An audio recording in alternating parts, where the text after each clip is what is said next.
Today, sis, we're talking all about feelings not being facts and what you can do to give yourself a checkup. You can take this mindfulness technique and you can practice this in all areas of your life. But it's so important when you're healing your food and body relationship to find a way that is going to be simple for you, that you're going to be able to go to, that is going to be able to help you identify those triggers that are leading to those unhealthy behaviors. In today's episode, I'm sharing with you this special tool that you can leverage to have an internal attitude adjustment. Let's jump right into today's show. Here we go. Hey girl, welcome to the Her Best Self podcast. I'm Lindsay Nickel, former competitive figure skater and perfectionist, turned God-led imperfect boy mom and digital CEO. If you find yourself constantly thinking about food and wondering if you'll wake up one day free from the obsessive thoughts and behaviors controlling your life, then I've created this podcast for you. Because I know exactly what it's like to be a downright hot mess, trapped in a destructive cycle of disordered eating. I finally found freedom, and you can too, girlfriend. So if you're ready to heal your relationship with food and body and break the chains of control and show up in your best health, then grab your favorite Purge journal and let's get to it. So you can start living your best life as your best self. If you're a mama, then you know what full-blown meltdown mode is. It's not fun, especially when you're not in your own house and everyone and their brother is judging you, is looking at you, and looking at your little one have a full-blown meltdown. Well, this meltdown was interesting, and I learned so much from this meltdown. My son was tired. My son was angry. My son was feeling sad and alone, and he was hungry. And what I learned from this meltdown is what I teach regularly and coach women on in their recovery. Feelings aren't facts, but feelings tell a story for our emotions. And as I was sitting there, just letting the meltdown occur, talking to my son, I had to get him to a place of understanding, to a place of pause, of just being in the moment and being able to talk with me and holding his hand right where he was. It was time for a feelings check-in. And talking with him, I said, do we need to check in with your feelings? What's going on? How have you been today? Well, he felt left out at school. He felt sad. He was starving because I noticed he hadn't had any food in his lunchbox. He, of course, was tired because he stayed up too late the night before, and that made him angry because he just wanted to be able to play with his friends. Sis, do you need a feelings check-in? Do you feel like you are 1 second away from a meltdown? See, eating disorders are not about food. Eating disorders are not about body image. Eating disorders are attempts to deal with our emotions that manifest over time into these unhealthy idols, preoccupations, and obsessions. But it's so important to understand where this all comes from, that our feelings play such an important piece in the puzzle. Restricting food, it makes you feel in control. It makes you feel successful. It makes you feel like you're on top of the mountain, like you've achieved, you've arrived, and you've conquered. Overeating, it soothes sadness and depression. It allows you to stuff down everything you're feeling. Purging your food, exercise, laxatives, vomiting, all of the like. It allows you to combat this feeling of helplessness and gives you temporary control. All can be used to punish yourself. All can be used to cope when life is feeling hard and you're melting down.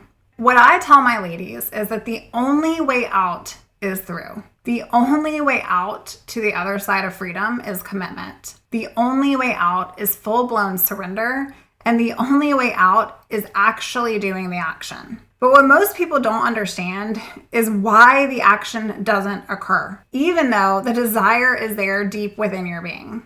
In a nutshell, this is because a strong belief inside of you, a stronghold that reigns so true to your core, has become your identity. And even though your eating disorder is not who you are, it's very hard to unravel and tell the difference between those blurred lines of where the disordered version of you ends and the healthy version of you begins. But the good news is that this attachment, it was created over time. It was a learned behavior. And since it was learned, it can be unlearned. But in order to change your actions, or maybe your lack of actions, like food restriction, you must change your thoughts, you must change your feelings, you must get real with yourself. And in the middle of your meltdown, you must pause and you must reflect. And then you can change your belief. So today I'm going to ask you if it's time for you to have a feelings check-in, just like my son. We are going to time out. We are going to pause. We are going to sit with ourselves. We're going to get it out. We're going to have the tantrum, and then we're going to get real with where we're at. No one wants to sit with their feelings, especially when it feels super uncomfortable, especially when it feels painful, when it feels hard, when you feel alone, when you feel sad. But when you find yourself turning to food, wanting to restrict food, bargaining with your mind over food, or feeling triggered to act out this unhealthy behavior that you know in your heart isn't serving you, it's time to get intuitive. It's time to get interested. And then it's time to ask, what am I feeling right now? What emotion is driving me right now? This is a mindfulness technique that is a fresh way to go deeper into what it is you're actually longing for. My son just wanted to have a hug. He wanted to feel seen and heard, and he wanted to feel enough to believe in himself that he was worthy. He wanted love. Isn't that all of us? So David Stream came up with the HALT method, and I leverage the HALT method in private sessions with clients. And if you're looking for some support for your recovery, I would love to hear more about your story and see if I'm a good fit for you. You can come on out to lindsaynickel.com and fill out a client application. But sis, this HALT method is an internal assessment that's going to give you awareness, and you're going to be able to practice it right now today. So when you're in your meltdown, when you're sitting with all these feelings, when you're feeling disappointed, disheartened, hurt, anxious, overwhelmed, and you realize that those things are triggering disordered eating behaviors, I want you to halt and I want you to pause. And we're going to use this acronym that David Stream came up with. What is going on for me that I need to address? Okay, so the H in HALT stands for hunger. Am I hungry? Do I notice cues of being hungry? For many of you, maybe you don't have that yet, and that's okay. The more we practice conscious eating and leading into healthier coping mechanisms, the more you will establish those cues. But do you feel hungry? When was the last time you had something to eat? How can you nourish your body right now? The second part of HALT is the A, which stands for anger. Is something extremely stressful right now in my life? Is there this outside circumstance that I have absolutely no control over that is leaving me so angry, leaving me paralyzed, that I feel agitated, I feel hurt, I feel frustrated, maybe I feel jealous? The L stands for loneliness.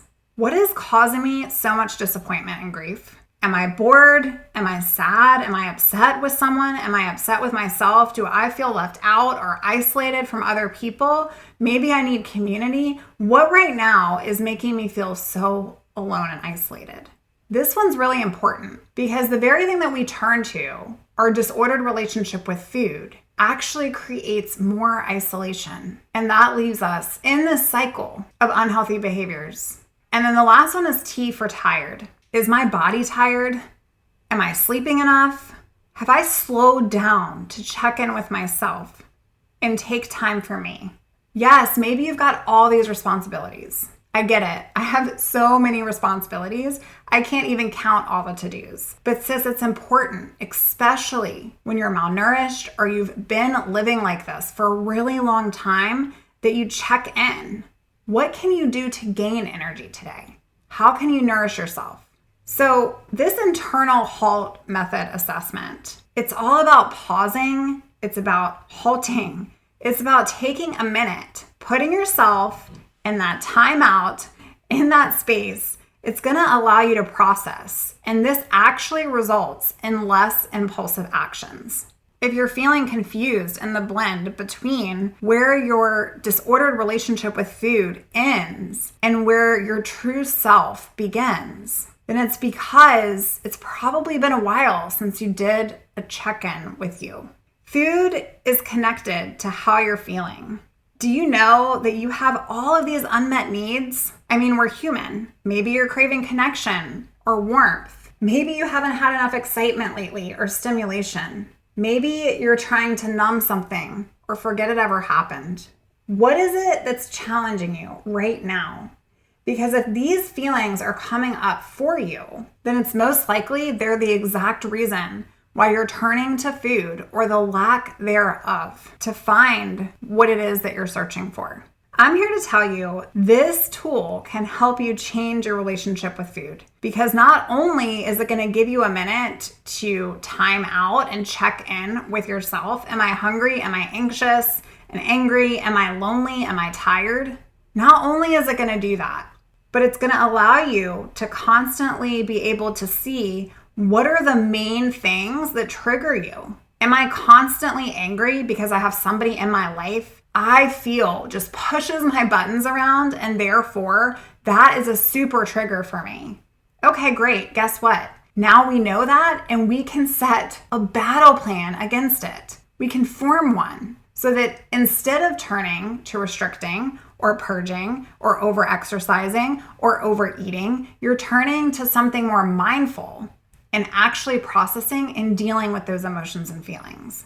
What emotions do you feel most often? How can you lean into those? How can you reframe those? How can you honor that emotion? But if you're not checking in with how you're feeling, then you're allowing the cycle to continue in your life. And maybe you don't even know. When I was in the root of my eating disorder, the majority of the things that came up for me was that I felt inadequate. I felt insecure. I felt not good enough. And I always felt like I needed to belong, but I never did. And clinging to my control around restricting my food was the way that I gained satisfaction. It was the way that I felt somewhat like I belonged, because I had this strong willpower that people around me didn't have. And that made me feel superior. It made me feel actually enough for once in my life. But the truth is that's such a lie. It's so jaded. And instead of restricting, instead of controlling food, it's flipping that switch and going, what I'm really emotionally needing right now is the feeling and the desire to belong. I want people to like me. I want to feel affirmed. I want to feel adequate. I want to feel enough. I want to feel worthy. And if you're sitting in that place right now, I want you to know that this has nothing to do with food, and it has nothing to do with your body, but it has everything to do with what you're making it mean. Where can you fulfill this need to belong? Where can you fulfill this desire to be wanted? Those are human needs. You're not wrong for wanting to be in community with others. You're not wrong for wanting people to like you. You're not wrong for wanting to feel enough. But where this becomes wrong is that we take on these impulsive actions that lead to these beliefs that this is just who we are and we're never going to change. Today, I want you to halt, friend. Ask yourself, what is going on? What is coming up for me that I'm simply not addressing, that I'm ignoring? What is it that I need? And how can I honor me right now in this moment? Am I hungry? Am I angry? Am I lonely? Am I tired? Which one are you today? Or maybe you're a combination of all. That's okay too. You are seen and you are heard and you are loved. But in order to change your actions, or in order to change your lack of actions, you must change your thoughts. And in order to change your thoughts, you have to change your feelings, which are all tied to this underlying belief that maybe you're just not good enough. But what if that's a lie? Because it is a lie. You're more than enough because you are held no matter what. You are more than enough because you are chosen no matter what. You are more than enough because you are creating a new version of you. And guess what? You're a new creation. And you are more than enough because you can be redeemed. You are redeemed and you are free and you are stepping into your truth. You are more than enough because you're heard and you're seen. And not just by me, but by your creator, by the owner of the universe. You're worthy, you're beautiful, you're a conqueror. I want you to step into that power today. And when you're feeling overwhelmed, when you're feeling like you're in a meltdown, halt. Ask yourself, what's going on that I need to listen to? What am I trying to process? And then just let it be. Sis, I believe in your recovery. And I show up here episode after episode because I know that you're listening. I know that you're depending on these episodes. I know that every single time you're listening to a new episode, that you are getting some inspiration and love, that you are coming to feel uplifted and seen, because I was there. I was right where you sit. I felt hopeless and down. I felt not enough and inadequate. I felt depressed, disappointed, disheartened. I felt lonely, and I was tired. And not just the tired of physical tired, because yes, I was physically tired, but I was emotionally tired. I was mentally exhausted because of the overwhelm in my mind, because of the confusion in my mind, because how ashamed I was. But I'm just here to tell you today that you can turn all of that around.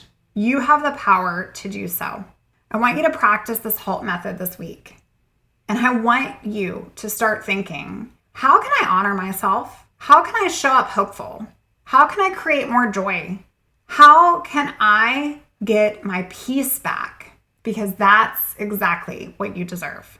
All right, girl, I'll see you real soon. Bye for now. Oh, friend, thank you so much for letting me share what was on my heart today. My hope for this podcast is to help more women find freedom from food and body. If this has empowered or blessed you, let me know. I'd be honored for your rating and review of my show, and I'd love to connect with you in my private Facebook community. You really can move from perfection to purpose. Let's break the chains together. I'll help navigate the way. Until next time, bye for now, girl.